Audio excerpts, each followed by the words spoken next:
Good evening. Residents in the northeast part of the valley have been accustomed to hearing roaring engines for years, but fighter jets from Nellis weren't the ones making noise today. Instead, it was the Indy cars who are ringing people's eardrums, the first ever Las Vegas 500K.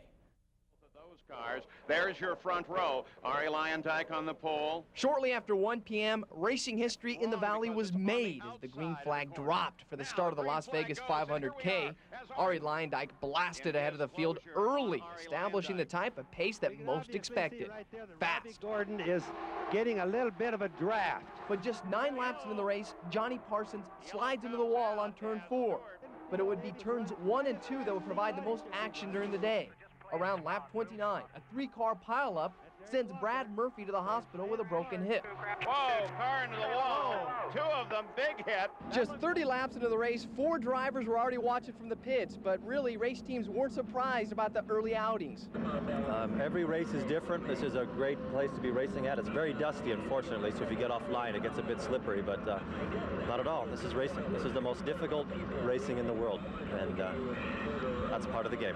The racing continued with the likes of Robbie Gordon, Tony Stewart, and Lyondike keeping ahead of the pack. But then Stewart crashed into the wall, and moments later, Lyondike followed. But Ari Lyondike from second out of the run. And again, the yellow flies here. Richie Hearn, the leader. Shortly after the wreck, Ari blamed not the track, but instead the conditions.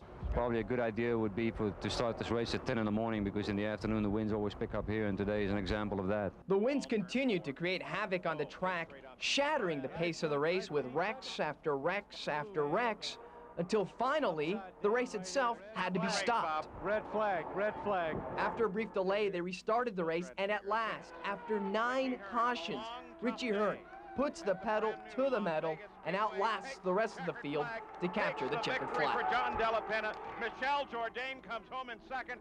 Mike Groff is... Well, of course, today was a racing first for Las Vegas. News 13's Ron Futrell has been at the track all week long. And Ron, first off, your thoughts on the race? Well, Mario, first of all, 67,000 fans out here watching this race, an incredible crowd, an incredible event. Certainly it was tough and rough out there at times for some of the drivers. Tony Stewart admitted to UMC it looks like a broken collarbone. Brad Murphy admitted to UMC with a broken femur. At the UMC Trauma Center, Stan Waddles, Mark Dismore, and Johnny O'Connell looks like they're going to be okay.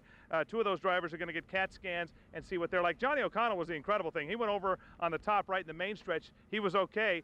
Didn't have to be treated. He was just released. Joining us now, the winner of the race, Richie Hearn. Congratulations on winning this thing out there. It was tough out there, wasn't it, at times for you guys? Yeah, it was quite a battlefield. You know, unfortunately, we had a good car. We stayed out of the trouble. You know, a little luck on our side, but man, they were flying debris all over the place. How did it feel to win this thing? Now, you did real well. You had 222 when we were back here during the testing session in July. You know this track. Well, it feels really good. It's a, you know, it's a team effort, and all year long we've run strong. But we haven't quite put it together at the end, and it really feels good to end the 96th year on a high note like this. Team owner is also here, John De La Penna. If you can go ahead and step in for a moment here. You got to be excited about this guy winning this race, your final race in the IRL. Yeah, you know, we won at least a race every year we've been together, and I was a little concerned about this year we'd go out without a win, but we pulled it off. It's great. Any chance, Richie, you'll be coming back here racing in the future, perhaps with kart, now that you're going into that series? Yeah, I'm sure you'll see me back. It's a, you know, it's an incredible facility, and I don't think you know, any driver is complete without racing here. All right, guys, thank you very much. Congratulations. Thank you you. mentioned a team effort. You guys did it today. Thank you. All right, Mario, back to you in the studio. Great day out here for racing. All right, Ron, thank you very much.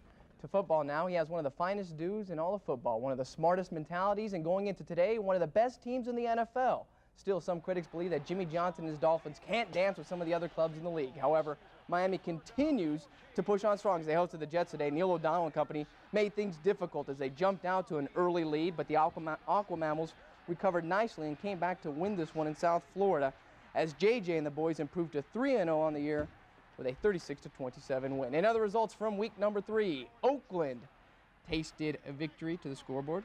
The Colts came back to pull out the shocker of the day in Dallas. Philly and Minnesota posted W's. The Bengals doubled up the Saints 30-15, and Houston won big under the dome. To the rest of the scores now. Oh, we're going to the Packers game. Here he is.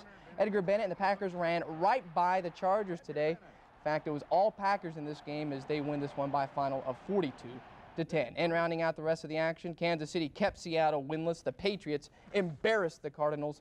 Washington won by the margin of a blackjack. And in the second, Denver leads Tampa Bay by 7 10 to 3 in Kim and Christina. An extremely busy day in the Valley for sports. You guys have been busy. Oh, yeah. We'll have a lot more for you tonight. I love it. A lot of fun out there. To it. Thank you, Mario.